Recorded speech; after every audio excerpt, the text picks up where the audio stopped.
Hi, I'm Tristan Ferlor-Milewski, director of the film Dreamboat, which is running in the section Panorama.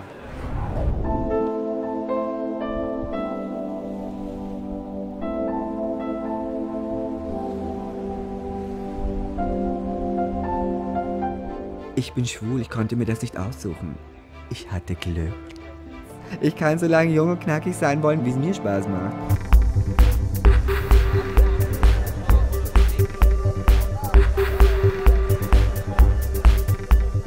I left Palestine because I had problems with the police there. Because I'm gay. I don't hate my country, but I appreciate Belgium because without Belgium, I didn't have the second chance to live. I'm 32 now, and I have never ever been into a relationship. And that is something not good.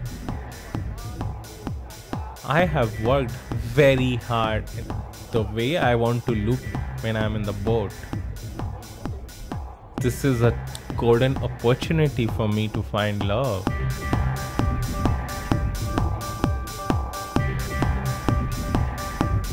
My gay wishes, it was like more virtual than real.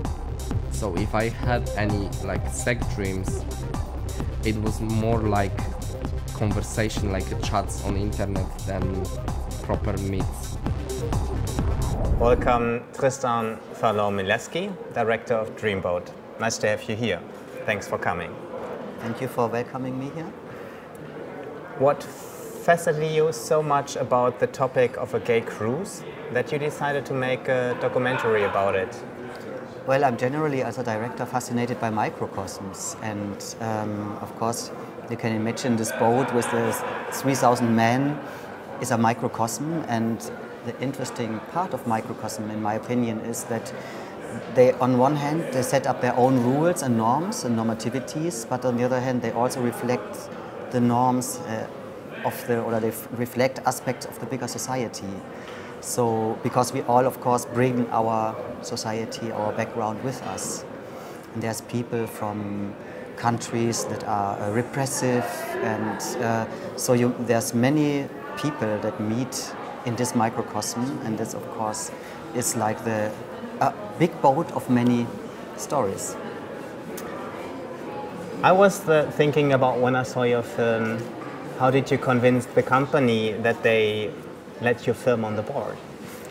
Yeah, that's a good question, because it was really a lot of preparation and work of trust together with the company, because you have to see it's like the organizer of the of this gay cruise, and like the company itself, the cruise ship company.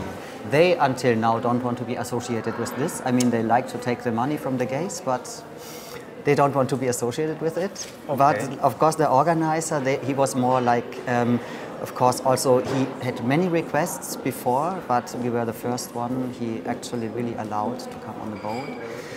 And because of course it's a big responsibility. So you have 89 nations there, and many of them come from repressive countries, or they might not be out, or whatever, just want to let loose on this time on the boat. And so what we did, in fact, I mean, I was 1 year before on a research trip there. So you went on the boat, actually? I went before, okay. Yeah. And we also, with a little camera team, so we already did a bit of footage there. But, and then there's a Facebook group, the closed Facebook group of all passengers and future passengers. So what I made sure, of course, is to contact the group and to make visible that we do a shooting here, and to get in touch with all passengers, so that everybody was really could make sure if he doesn't want to be in the film, he will not be in the film. And I made sure they know what the film is about, and that is also a very respectful film. And we were also on the boat really approachable for everybody. We had a visible camera, we were not like with a little camera. We were afterwards approachable, because of course it's a big responsibility that you have to take. And I think this was then in the end what also convinced the organizer to let us. He saw the film and he's very happy with it and supports us afterwards too. That's great to hear. I mean, I wanted to ask you anyways about the cast. I mean, I would call it a cast because like you didn't choose them, the people that you were close with the camera randomly. So you did. How did you do the casting for the characters of this documentary? Yes, of course, this is also was of course a big search. For me, the criteria were. Of course, it has to be a person, or there has to be persons for whom the trip on the boat also is an emotional trip. It has a personal, emotional meaning. Can we cut this again? Sorry. Kein Thema. Okay, once again. Warte, ganz kurz, wir machen einen kurzen Schnitt und dann fangen wir einfach nochmal an. Genau. So the criteria for finding the people, for me it was important that it's persons for whom to go on the boat has also emotional meaning for different reasons, and also to have people from different backgrounds and relationship status. And so I found them partly on the year before, because there's also people that are regular cruisers. So every year they go on the cruise. Okay. Yeah, and on the other hand, it was people that I met through this Facebook group by announcing that I'm interested to do this film, and then I talked to many people until I found this final beautiful cast. So actually it was like social media what helped you to find the cast, and yes, the actual cruising what you did a year in advance. Exactly, for but shooting. Absolutely, yeah. But of course, then I visited them at home, and I visited them. We had Skype conversations, so it was, of course, also a journey. A very close relation in advance. I see. I mean, you just mentioned that you had like so many passengers from different nations, but the passengers' expectations had also been very different. Some were looking for love and found sex, and others were looking for sex and even didn't have sex. So, and I did wonder, how was the atmosphere on board in general? If you want to talk about it. Yeah, I mean, of course, you can imagine you have like this limited amount of time. You have 7 days, a countdown of 7 days. Okay. Yes, yes. And in this time, people come with, of course, some come, for example, also from restrictive countries. Everything has to happen in these 7 days. It's a big pressure and a big expectation also. So you have this biorhythm of the boat, so people come with huge expectations. Then in the middle there might be a bit of a down or a hangover from too much partying, and in the end, you know, you have, or for me it was very important also to have like a positive outlook in the end, because I think there's so many gay films where it's still like, oh, it's such a tragedy to be gay, it's terrible, it's a burden, we have to all suffer from it, and yes, and this is why we have to somehow find ways to cope with it. No, I wanted to give a positive and self-confident out view on this. And yeah, the atmosphere is, of course, how do you say? Charged, probably. Charged, yes, by this expectation and influenced by all these expectations that come from the people being on board. And it's a pressure. It's a pressure, of course, because it's a market also a bit, you know. Yeah, we can talk about this maybe later. I mean, but what I felt like clearly that for everybody that's on this cruise, the queer family is a very important substitute family. On the one hand side, I had the idea that it makes things very easy. Like there are common rules and like there's an understanding and you don't have to be ashamed. It's like clear, everybody is gay, so don't have to fear any like people that will like okay, once again. So, I mean, it was quite clear on the cruise that for everybody that has been on the ship, the queer community has been a substitute family. On the one hand side, it made it very easy to connect, and I had at the same time the feeling that it made it sometimes very hard to get connected. Can you explain why? Yeah, exactly. This is, I think, a very interesting aspect that I also I hope that transmits in the film a bit, that it has this double bind. On one hand, of course, and I think this is something that is very important, you have really this bond that connects everybody on this boat. Right away, I always yeah. on this when I started to get into this topic, I was always thinking like we are all a bit like kicked out of paradise for different reasons. You know, of course, in restrictive countries, people had to leave their countries because it's life-threatening or dangerous. Other people had maybe in less restrictive countries still had to leave their village or had to break with their family, or it's simply just like the norms, the normativities of our societies don't really apply. The offers you have to go, like in the normativities of life, are different. So you have to kind of make your own choices and set your own normativities. And so we all had this moment of being a bit kicked out of paradise. And there is like this paradise regained. We kind of meet again and create our own paradise.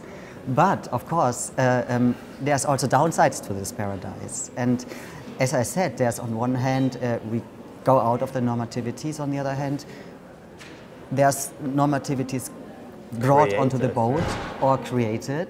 And also, we cannot deny that we all more or less come from a heteronormative and patriarch societies. And unfortunately, yes, yeah. Bring this onto the boat, and like the ideas of masculinity. What is masculine? What is a good man? A good man has to be very masculine, very muscular. And why is it worse to be feminine? Why is it worse to be a feminine man? And are you?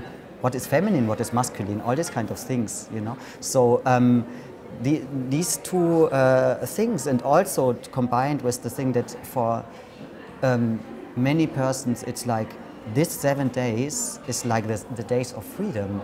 So you can imagine that you come with a lot of emotions there, and what happens in the end, you get confronted with yourself, where you are in life, what you look for in life. Are you looking the right way for the right things? And what do you really want? What do you desire? All these questions arise. Questions that in the end are valid for everybody of us, I think. And this is what I find very important in the end, is that all these questions, these ultimate life questions, are questions that are not only relevant for the gay community, or, I mean, a part of the gay community that is, of course, doesn't represent the whole gay community. It's very, has many diverse, yeah. Very diverse. But anyway, these topics are relevant for all of us, I think, especially in a capitalist society. You just like mentioned the idea of like the image, or like the stereotypical image of a male identity that seemed to be very like still like valid on the cruise. So even on this trip, clearly what you said, the passengers were under pressure to fulfill this like kind of image. And I mean, what was like astonishing to me, like especially that of a straight man. So people really like suffered from that. I mean, this is like quite clearly what comes out. I had the idea. So what were your impressions on that? Of course, I mean, to to fulfill this image of a straight man might come along, not for everybody, but might come along for some men to deny themselves. And of course, I mean, just purely to keep your body fit, to stay young, to stay muscular, it's hard work. I never felt so untrained and unfit. Okay. I was like, okay. So you felt like a bit like marginalized by your body? No, I wouldn't go that far. I mean, I was there for another reason. But of course, it's something that can apply, of course, to everybody. You know? At the end of the film, it's very clear that every single protagonist, and like all the other passengers probably too, did personally grow on this trip. Can you give an example of the most, of the example, what did you impress the most? Oh, I think they all impressed me, my protagonists. They all impressed me because they all, in a different way, grew or already had something, brought some personal stories and personal lives on the boat that are very impressive, and for me they are all heroes. They are all strong men, even in their vulnerability. Or also I'm very grateful that they showed me their vulnerability, because this makes them strong. And so I was impressed by all the story. I mean, also, of course, I mean, if you see Deepankar, who comes from a repressive country, India, and now lives in Dubai, and before he came here, he made sure to out himself in front of, for the premiere, in work, in front of his family. So and this is the result of the cruise? Yeah, so he said, because I mean, he's someone who really, he's a, you know, quite very successful businessman, you know, and he really showed himself very, very, like in his life questions. And he said this was such an important revelation and journey for me, and it made him really go to this next step in his life. And he was also at the premiere, and it was really, really touching. And he had, in fact, a good feedback from his family and his work. Wow, that's impressive. But still, he has to go back to Dubai. Yeah. Okay. So yes, so he's very courageous, and I think he did. He feels he has done the right step, and he's much more liberated. Also, Ramzi, of course, who you know, of course, is now a Belgian how do you say, citizen. Yeah. But still, you know, originally from Palestine. From Palestine, and it's also something to speak up, to say something about the country and not hide, because in Palestine it's like officially there's no law against gays, but exactly this gives the freedom for harassment and completely arbitrary arresting of people. So it's like on the surface it seems like, oh, there's nothing dangerous, but it's so dangerous to be gay there.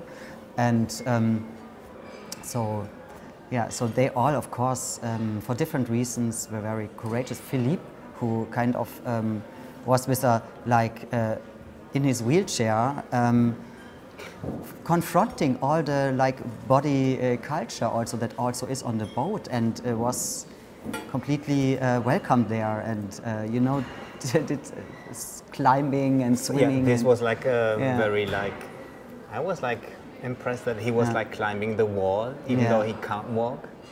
Yeah. I see. So one last question to you, Tristan. Did you grow by yourself on this trip too? It's a good question. I think yes, of course. In many ways. I mean, first of all, in a documentary work, you always grow through, because in the end, you always, at some point, you come to the basic questions of life. And you, when you enter a topic and all this kind of research, all the conversation with different people entering their life, really also having the gift of them giving their trust to you, this makes you grow and also question, of course, where am I in life, and also what kind of gay man do I want to be. Yeah, so all these kind of things arise, and you recheck the settings of your life. And yes, it was for me also a big. We all go on a kind of a journey, like everybody in the team. We had kind of 24-hour shoots, you know. So it was 7 days and 7 nights, and you don't even know when it's day, when it's night, where are we? And so we grew all together. It was a wonderful experience. Tristan, thank you so much for coming. Thank you so much. And good luck for your screenings, and for sure for the Teddy Award. Thank you so much for welcoming me.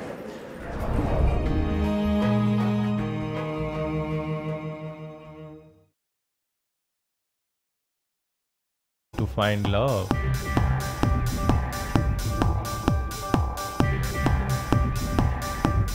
My gay wishes, it was like more virtual than real.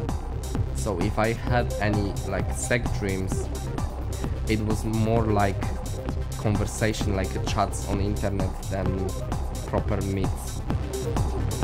Welcome, Tristan Farlor-Milewski, director of Dreamboat. Nice to have you here. Thanks for coming. Thank you for welcoming me here. What fascinated you so much about the Hi, I'm Tristan Farlor-Milewski, director of the film Dreamboat, which is running in the section Panorama.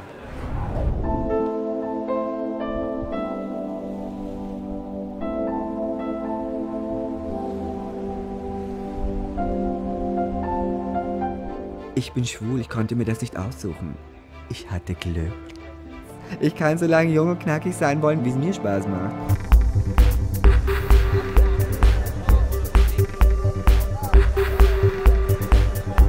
Topic of a gay cruise that you decided to make a documentary about it.